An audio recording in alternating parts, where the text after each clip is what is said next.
Hey guys, and welcome back. So today I will be doing another J-pop album review, this time on Hamasaki Ayumi's most recent album, Trouble. So if you guys have seen in one of my haul videos that I posted back in, gosh, when was that? September, I think it was. I posted a haul video of me doing an unboxing of the Trouble albums that I got.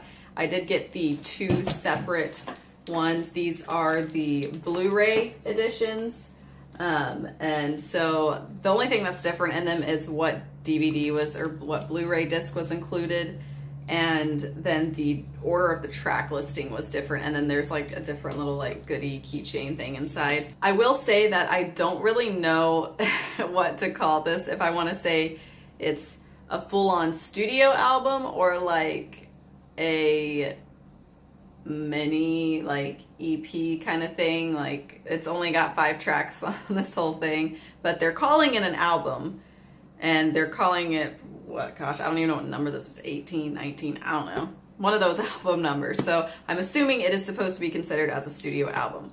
So regardless, guys, let's go ahead and get started with going through each of the tracks. Track 1 is called We Are the Queens. Now, this was a digital single that came out back in the beginning of 2017, I think. I don't really remember, it's been a while, but the song has been out for a bit, so it's not anything brand new that we haven't heard before. But I have to say, I actually really do like this song. I like that it's like mixing like some like epic, at least I call it epic. It sounds like this epic tune, and then it reminds me of like this song I feel like could have fit on her Color album, just like the electronic sounds that are in it. And I don't know, I really like it. I feel like it's a very powerful song, and I do like the lyrics. They're pretty uplifting. It's, you know, anything that comes our way, we can stand back up, we're gonna fight this because we're the queens. And so it's kind of like a girl power song. I mean, obviously queens, but you know, it's a good one. It has a good beat. It catches my attention. But the downside to this song is I hate how long the introduction is. Like, it's a whole minute, and sometimes, like, I know a minute's not even that long, but sometimes this minute just feels like forever when I'm listening to it. And I'm just like, can I just get right to the beat of this song? Because when we add this whole minute in, like, it literally makes this song, it's 5 minutes and 3 seconds. So it could have been like 4 minutes and 3 seconds had they just not done such an overdone introduction. But I kind of understand it was a song done for a cell phone game, I think. I could be wrong, but I'm pretty sure it was some cell phone game called, was the game called Weird? I don't know what the game was called, Queens? I don't know. But yeah, so the song was made for that. And so I feel like, I guess I understand why they had the long introduction, because maybe in the trailer for the game or something, I don't know, guys, I really don't. But this is still a good song. It's a good crowd pumper. It's on my workout playlist, so I do approve of this one. I felt like this is a good way to open up the album. So yes, by the way, in case you didn't know, I am going in the order of this album, the one that has We Are the Queens first, and the other one, it starts with The Way I Am. So literally the track listing is just reversed. I'm going through the one like this. You probably can't read that. Song 2 is called Aeternal, and this song has a very beautiful flow to it. Like the way they arranged the composition of this song, it really flows very, very nicely, and her vocals are very smooth here. And while this song's kind of simple, I've kind of heard a lot of negative feedback about this song. I personally really enjoy this song. I think it's really pretty, and it's just a more mature tone, which a lot of her later albums have been, because as we know, IU is no longer like in her 20s. She's 40 now, right? Yeah, she's 40. But this song I found to be very personal. I feel like part of me wonders if this song is about her looking back on her own past relationship. The song itself it seems to be talking about a past relationship and how they were very childish back then, and she couldn't say thank you, she couldn't say I'm sorry, and she couldn't say goodbye, and just all these things that are burned into her memories. And why she would think after all this time, if the memories are painful, that she would just let them go. But she doesn't. She keeps holding on to them. And then she wonders if at some point those days, then she begins to realize that she knows that those days are never going to return, but she ever wonders, does the other person think the same thing as her, like they were just being foolish? And so I feel like with the song being aeternal, obviously A probably for Ayumi Hamasaki, but the eternal part is just maybe like the eternal pain of knowing that you were just young and you weren't the smartest, and maybe you didn't communicate or talk about your relationship. And so then all those years down the road, now, as she says here, now we're becoming adults. And so I think part of it is her fear, because we all know that Ayu's kind of had like this fear of growing older. A lot of her lyrics have talked about becoming an adult and kind of the unknowns of that. And so I really wonder if this is talking about that relationship she was in with someone for a Japanese guy for like 8 years, I believe it was. And I wonder if she's looking back on those times and saying, you know, we were so stupid. We got, like, I can't believe we ended something. I don't know why they ended their relationship, but, you know, obviously something happened at some point. So I'm wondering if, you know, aeternal, she's thinking eternally, like, I'll never know. You know, I can't go back. That time's gone and past now, but, you know, she wonders, do they ever think about that too? But I love the bridge breakdown of this song right here.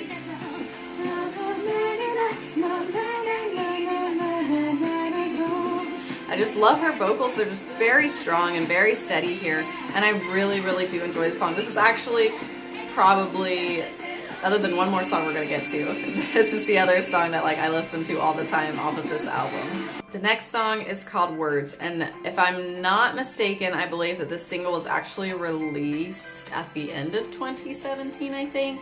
I remember seeing it posted online somewhere, and I was like, where did this song come from? How do I get this one? But regardless, this song it's still beautiful. It's the rhythm of it and how they composed it is very similar to the previous song. Like they almost sound identical, but there are several things that are very different. Obviously the chorus is different, but the beginning parts with that piano that she's doing, like it's just, I don't know, they're kind of alike. But I still really like this song. I think it's very good. And this song could go in a lot of different directions. I feel like, for me at least, what I got from this song is it could be talking about a relationship, or even deeper, I feel like this song could be talking about Ayumi and kind of what she's been going through in like the last year, because as we know, she has started to officially lose her hearing in her last good year. And so this song, it talks about how she is so afraid of tomorrow. She wants to imagine a day where she's not afraid of tomorrow because there's so many unknowns. And I feel like that can really apply to what she's kind of been going through lately, with how she doesn't know when is her hearing going to totally go out on her. And it's just this whole big unknown, but this is her life, and the music is her life and what she's been doing this whole time for her career. And she's terrified of that. Like, what if this is tomorrow?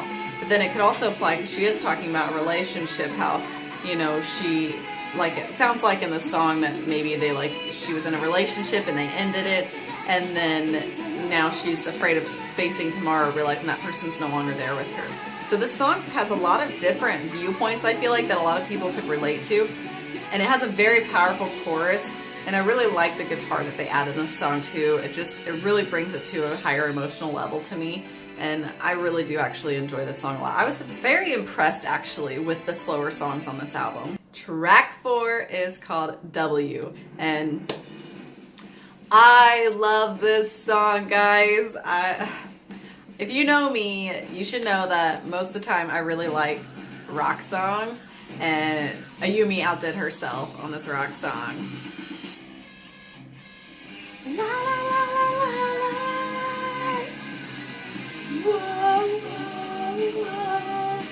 Okay guys, I'm done headbanging. So this song is just so catchy. The second I heard it, I was like, sold, love it. So yes, this song has an incredible, great rock beat, and Ayumi just rocks it with her vocals in this song. And it's so diva-like. It's like rock, but diva at the same time. And I'm really excited to see what she does with her Trouble tour with this song, because the album itself is called Trouble, and so I was a little disappointed that there wasn't a song on the album called Trouble, but if any of the songs say Trouble, it's this song. So this song kind of is interesting, like it's not like a deep song or anything, but it's more of just like her being a woman and how she's like doing all this flirting with this guy and just being a woman. She's not really trying, but I like the part right here. She's saying, "You're so cute." And it's just, I don't know, it's just a fun song, and this is like her flirty song, I'm just a woman kind of a thing. So really good song, guys. If you listen to any of them, you should listen to this one because I love it. It's probably my top favorite song. The final track on the album is called The Way I Am. And this one is kind of your typical Ayumi, like, you know, at the end of her live tours when she's gonna sing to everybody. That's what it makes me think of. This song, though, is very beautiful, and I don't know if you guys caught it, but it was Instagram, right? Yeah, Instagram, she did a live where she was actually singing this song with her backup singers. And this song is very beautiful. Again, she's kept her vocals very strong, they're in check, nothing's too high or out of place here. And the lyrics for this song are actually very beautiful as well. But as we all know, that Ayumi Hamasaki she's a pretty gifted writer, especially when it comes to songs. And that's something that I always respect about her. But this song, the part that hits me the hardest is how she's talking about how if you want to believe the future is bright, I will be here to answer your prayers. And when you no longer need me, cast me aside.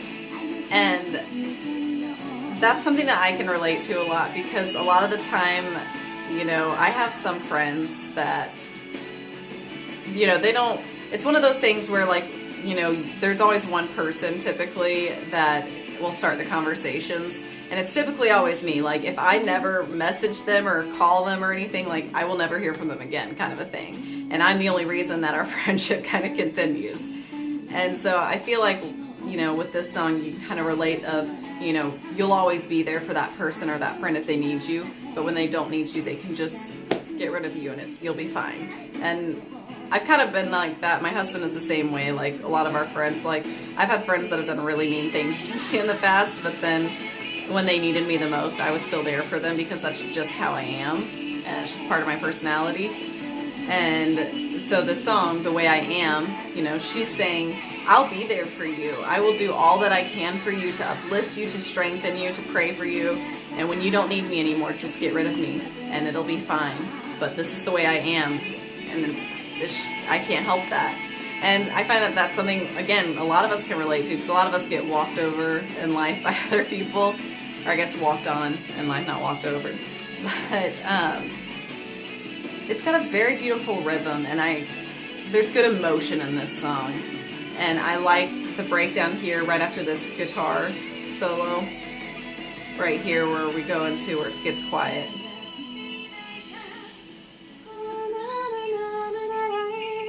I always love when they go silent and they really just focus on the vocals, because then once they bring those instruments back in, that just brings that power right back up. So this was another very good song. Alright guys, so there you have it. Those are my thoughts on Ayumi Hamasaki's most recent album, Trouble. I found myself actually really enjoying this album as a whole for the most part, but I'm still really disappointed that there's only 5 songs. But I understand that it's been her 20th anniversary, and so she's been crazy busy doing tons of shows. And then also with her hearing kind of going out, she probably didn't have as much time to record, or she might have been in pain. I don't know. I haven't lost my hearing, knock on wood. Hope that doesn't happen unless I'm like 90. But anyways, guys, so again, just so you can see, so this is one of those boxes that I got, and then this is the other one. I'm not going to open them all again. You can watch my unboxing video, which I will put at the end of this video if you do want to watch that. But they are very thick cases, as you can see. I am not happy with how much they cost me to get both of these, and for only having 5 tracks on it, but it's still worth it because I wanted the tours, her live tours, and then I also did like the cards that they included with the pictures. I'm trying to decide, since I have 2 of these, I might make like a collage or something with those photos and frame it. I don't know. I haven't really decided yet. Let me know what your guys' thoughts were on this album if you have listened to it so far. I am awaiting, hopefully, that she will release an actual like Blu-ray of her 20th anniversary, like the arena tour part of it. I haven't heard any announcements on it, so I'm hoping she does.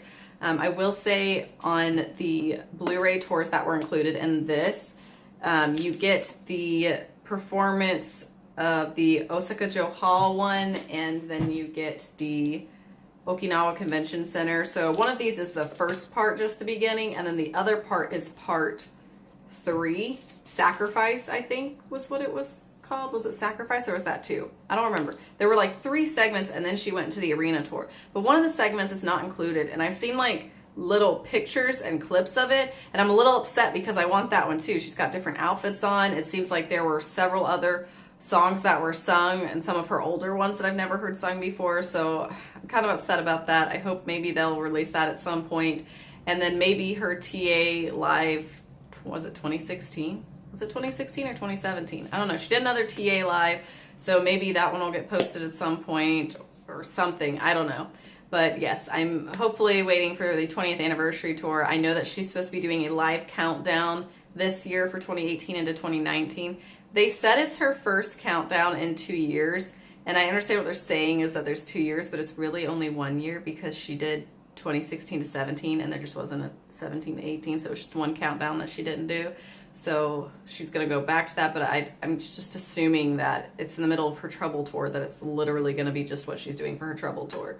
So yeah, and I still will just vent really quick that I'm upset that they didn't release like the Made in Tokyo countdown for 2015 to 16, or the Just the Beginning for 16 to 17, and like on DVD or Blu-ray, because I know, okay guys, I know her vocals were not the greatest, but they could probably edit that or fix it or something, but they were still vastly different from the actual tours themselves.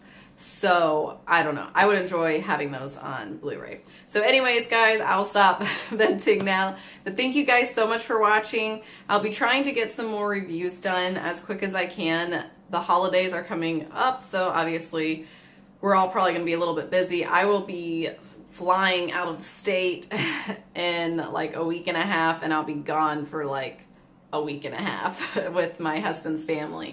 So we will be gone for quite a while, and so I won't be able to film anything then, but I did get my Christmas tree up, and I'm really excited. It's so big and beautiful, and I've actually got like my childhood ornaments on there, so I'm really excited for that. So it's kind of like nostalgia tree for me. But yeah, sorry, I'll stop talking, guys. Those are my updates for now. Thank you so much for watching, and I will see you guys next time.